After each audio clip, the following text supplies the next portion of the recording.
Imagine discovering New York statues all share the same face. That woman was Audrey Munson, immortalized in stone more than anyone in U.S. history. Then, forgotten. Stick around, because her story is darker and more haunting than the monuments she inspired. So let's start at the beginning. And that beginning is already surprising. Audrey Munson grew up in Rochester, New York, born on June 8, 1891. Before she turned 10, her parents divorced, and life got messy. Money was tight. Dreams felt bigger than reality.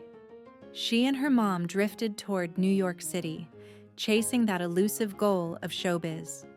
She wanted to be an actress. Imagine that, a chorus girl, thinking she's heading for the lights. But life had a different role mapped out for her.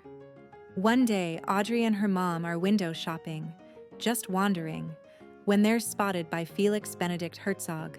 He wasn't just any photographer hanging around with a camera. Herzog was a well-connected figure in New York's art world, a man whose studio drew in sculptors and painters looking for new inspiration. When someone like him noticed you, doors could open. And in Audrey's case, they did. He saw something striking in her and asked if she'd pose. And that's the switch.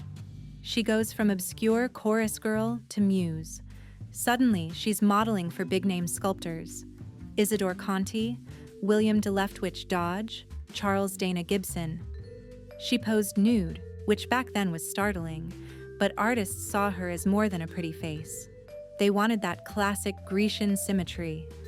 They gave her nicknames like Miss Manhattan, American Venus, Exposition Girl. Those titles? They weren't marketing fluff. Her image was splashed all over New York's public art and monuments. That's where her story really takes off. Literally, everywhere you look in the city, you might be seeing Audrey in bronze or stone. And here's the thing. This was happening in the early 1900s, when being an artist model wasn't exactly celebrated, yet Audrey wasn't hiding. She stood firm, literally, in difficult poses, often for hours. She became a living presence in the city's architecture and art. By the time she was in her early 20s, she was practically part of the skyline. By 1913, Audrey wasn't just modeling in small studios anymore. Her figure was plastered across some of the most ambitious projects in the country. The Panama Pacific International Exposition in San Francisco became her biggest showcase. That was the World's Fair of the era, the place where America wanted to flex its creative muscles. Architects and sculptors needed a muse, and who do they turn to? Audrey Munson. She posed for dozens of works there, and when visitors walked the fairgrounds, they saw her likeness again and again. It was overwhelming. Fountains, friezes, colossal statues, all echoing the same face and body. Now here's the part that makes you pause. While Audrey was being immortalized in marble and bronze, she herself lived with very little glamour. The artist's world wasn't paying her fortunes. She didn't own the works. She didn't get royalties. Once the posing was done, her image belonged to history, not to her. That gap between recognition and reward is something people still talk about today.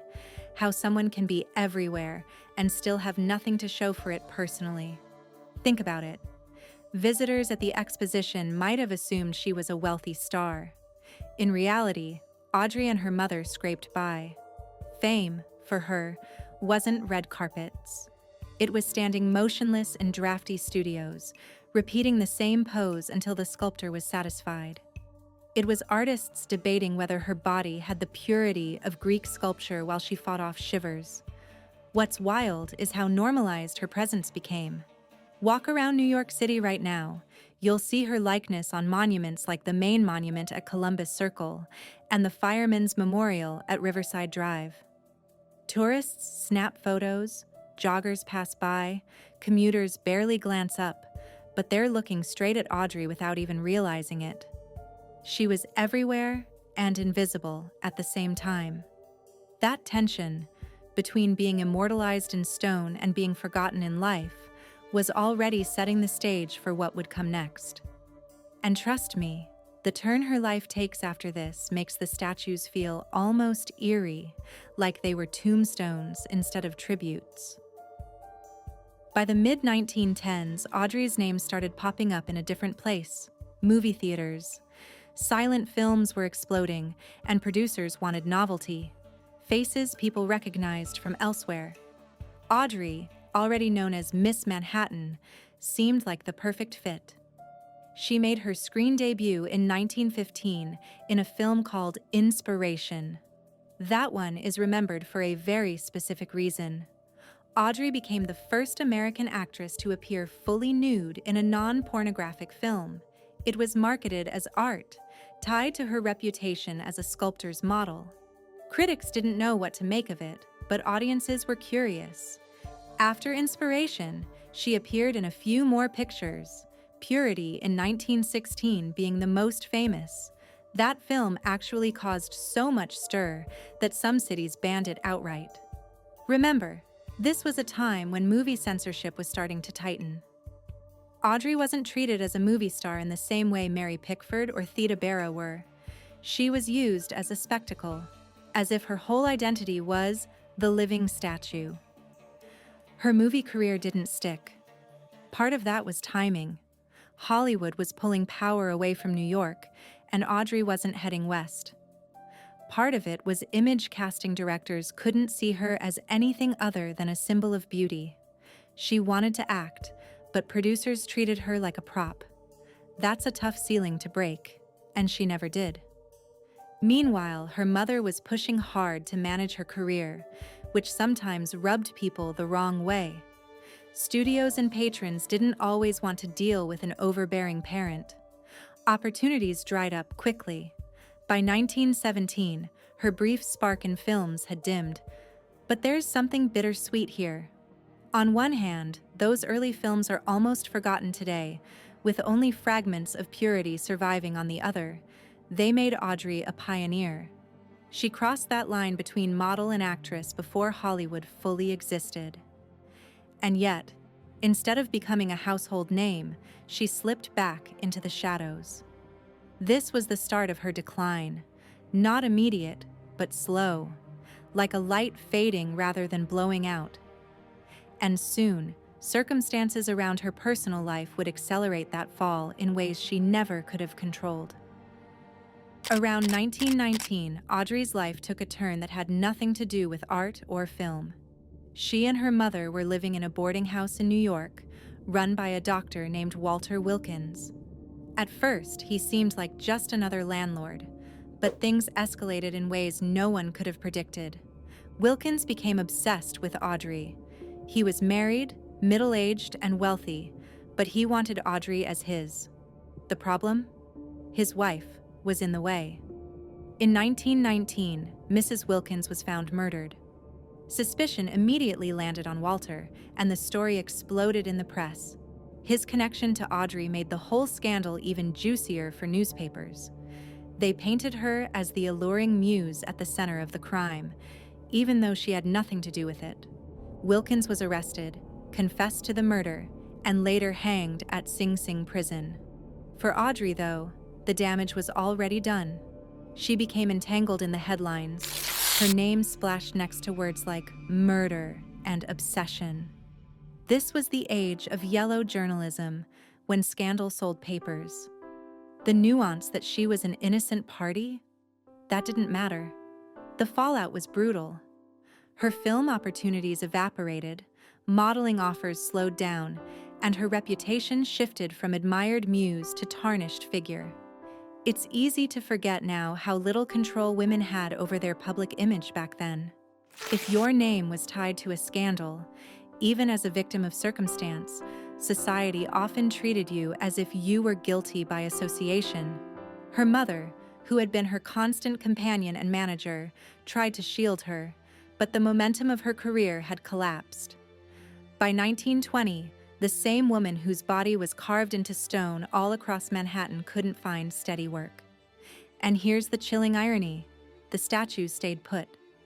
They continued to gaze over plazas and parks, untouched, celebrated as public art. Meanwhile, Audrey herself was shunned, reduced to whispers in gossip columns. This was the beginning of the long fade, a spiral that would eventually leave her not on stages or screens, but locked away from the world. After the Wilkins scandal, Audrey and her mother slipped into a pattern of moving from place to place, trying to rebuild. They lived in upstate New York for a while, then drifted between small towns. There were attempts to restart her career, posing for minor commissions, trying to secure stage work, but the momentum was gone. The world had moved on, and the name Audrey Munson didn't carry the same shine anymore. Her mother, Kitty, kept pushing, convinced Audrey still had a future. But the industry that once celebrated her wasn't offering second chances. By the early 1920s, the film world had shifted entirely to Hollywood. If Audrey had wanted to compete, she would have needed to uproot her life, find agents, play the publicity game. Instead, she stayed in New York, tethered to her past reputation and haunted by the scandal. As years dragged on, her opportunities dwindled. Newspaper clippings from the late 1920s and early 1930s show her name popping up occasionally, often framed with pity. Former beauty, once famous model. That kind of coverage only deepened the sense that she was a relic of another time. It must have been surreal for her, walking past statues of herself in the city, symbols of permanence, while feeling her own life slipping into obscurity. Financial strain piled on.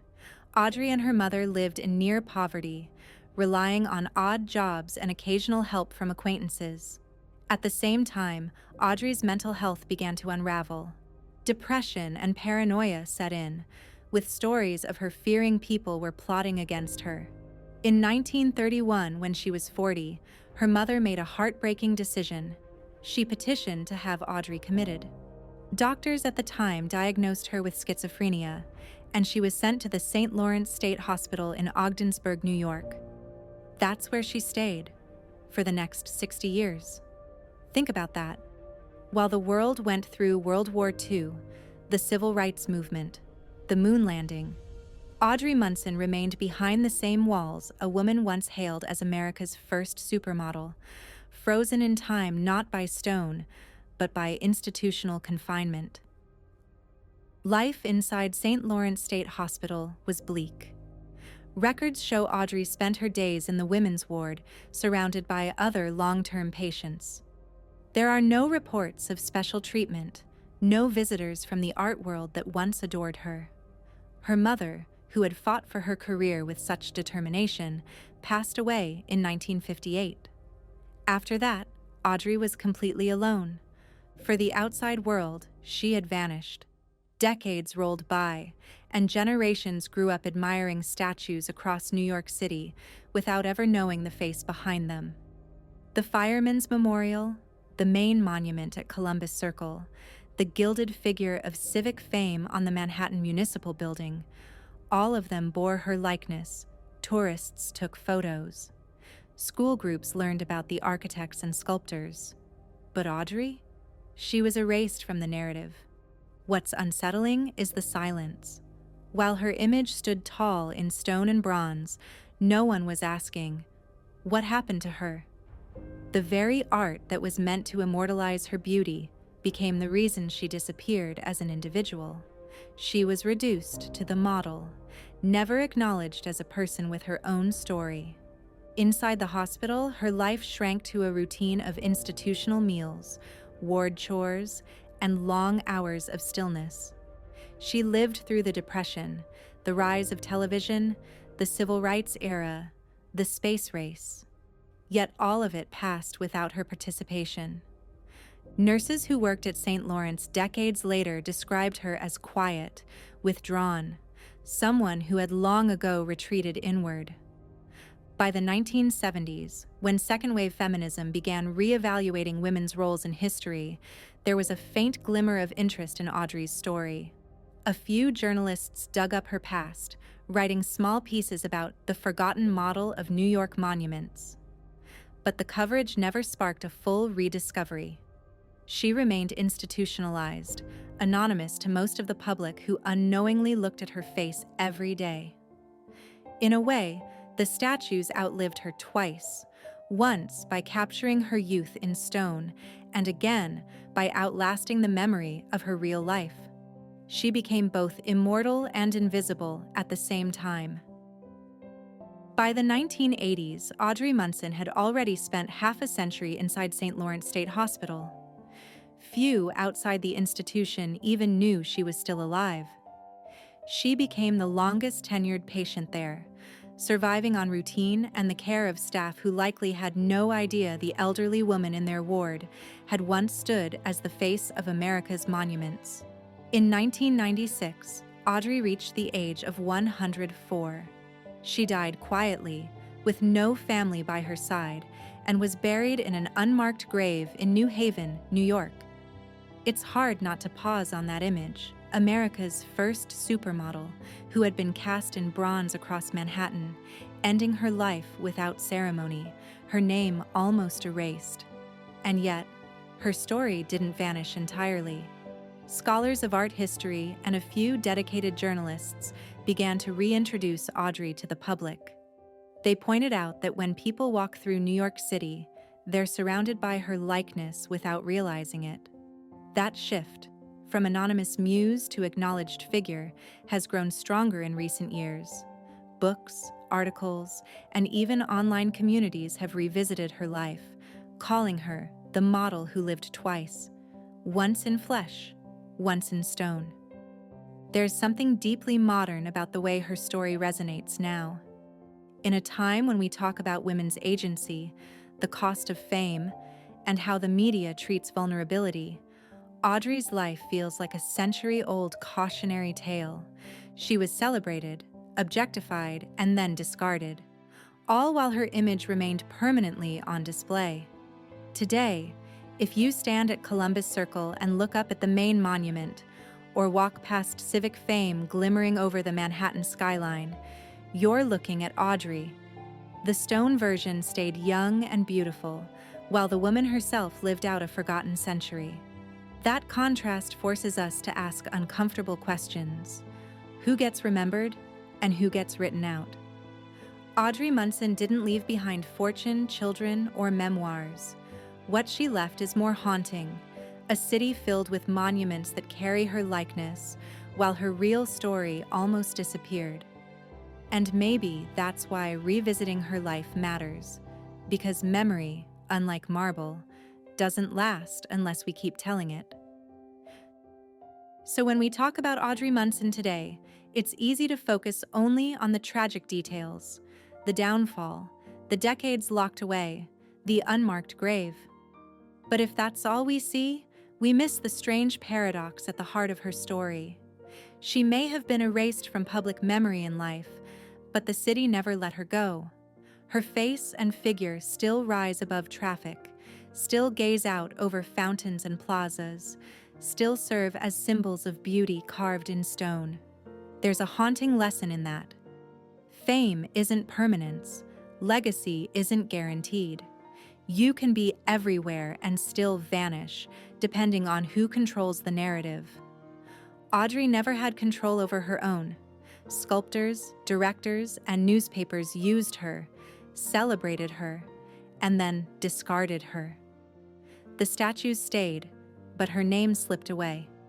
And yet, in telling her story now, we give some of that power back. We remind ourselves that behind every monument, every so-called symbol, there's a human being with ambitions, struggles, and a life far more complicated than what the history books record. Think about it. The next time you walk through New York, maybe you'll glance up at Civic Fame or pass through Columbus Circle, and instead of just seeing marble, you'll remember Audrey Munson, the woman who stood still for hours in freezing studios, who became the prototype of America's supermodel, who paid the price for a fame she never fully owned. It's almost poetic that the art world called her Immortal Audrey. The statues really did outlast her, but now her story is catching up.